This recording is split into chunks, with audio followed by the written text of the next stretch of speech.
At 65, Simon Cowell faces scandals that shattered his reputation, accidents that nearly left him paralyzed, and losses that broke him in ways the public never saw until now. His life is not the glittering empire most imagined. It is a collection of tragedies carved into his body and soul. Once the most feared man on television, he built an empire of fame and fortune. But behind the sharp suits lies a man fighting battles that no stage could ever hide. Simon Cowell's story begins not with fame, but with silence.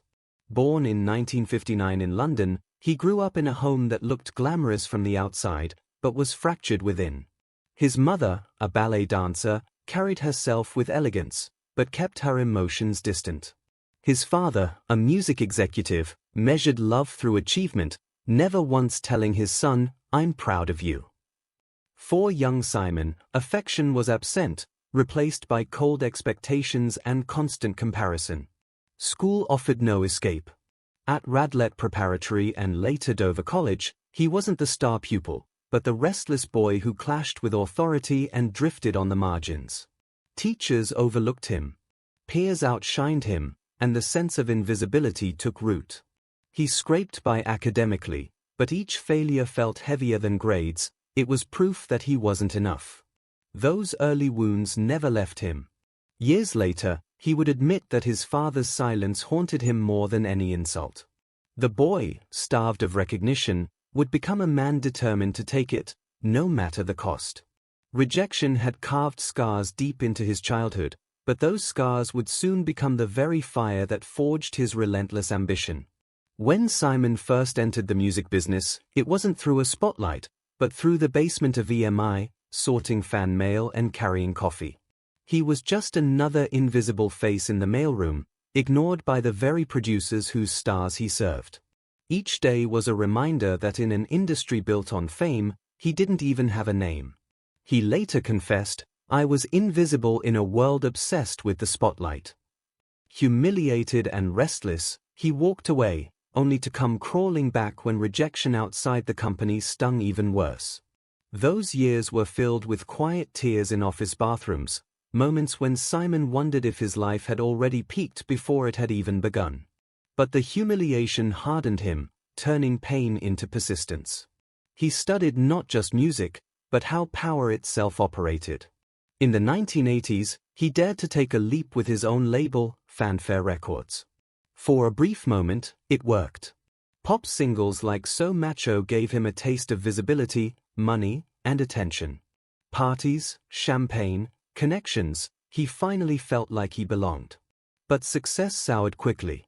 Trends shifted, sales collapsed, and by the decade's end, his empire was nothing but debts and empty promises.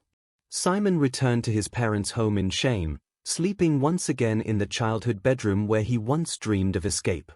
Friends vanished, creditors circled, and for the second time in his life, he was invisible, this time as a failed entrepreneur.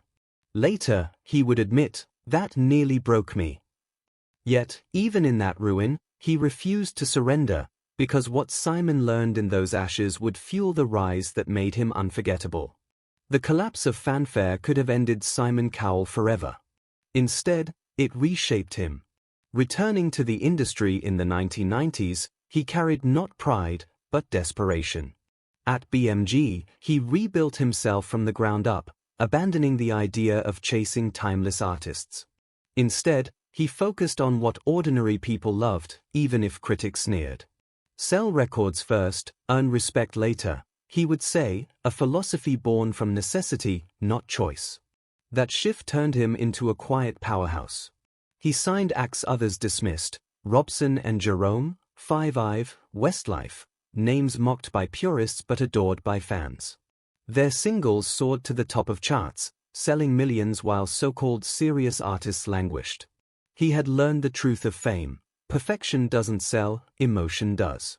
Simon turned rejection into a compass. Where others saw cheap pop acts, he saw opportunity.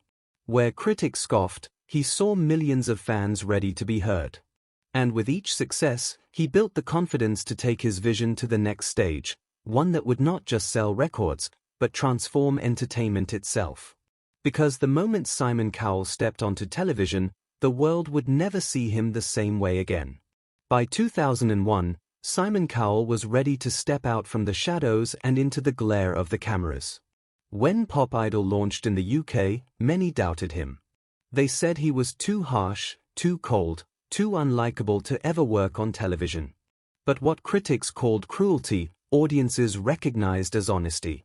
His razor-sharp tongue and refusal to sugarcoat failure electrified viewers. The show was an instant phenomenon. And when American Idol followed in 2002, Simon became a household name almost overnight. Week after week, millions tuned in not just to watch contestants sing, but to hear Simon's verdict, his blunt put-downs, his raised eyebrows, his long cutting silences. These moments became as iconic as the performances themselves. Soon, Simon wasn't just judging talent, he was shaping culture. The X Factor, Got Talent, format stamped with his name, spread across the world, reaching over 600 million viewers in more than 100 countries. By the mid-2000s, the press called him the most powerful man in television. His words could launch careers, destroy dreams, or create global stars in an instant. But power comes with a price. As his empire grew, so did resentment. Tabloids painted him as a villain. Crowds booed him. Contestants broke down in tears under his blunt critiques. He later admitted, "I knew people hated me, but I also knew I couldn't pretend to be someone I wasn't." His honesty built the empire, but it also left him isolated, a king sitting on a throne that felt more like a prison. Behind the cameras, Simon's life grew lonelier. Endless auditions, relentless schedules, and global pressure drained him.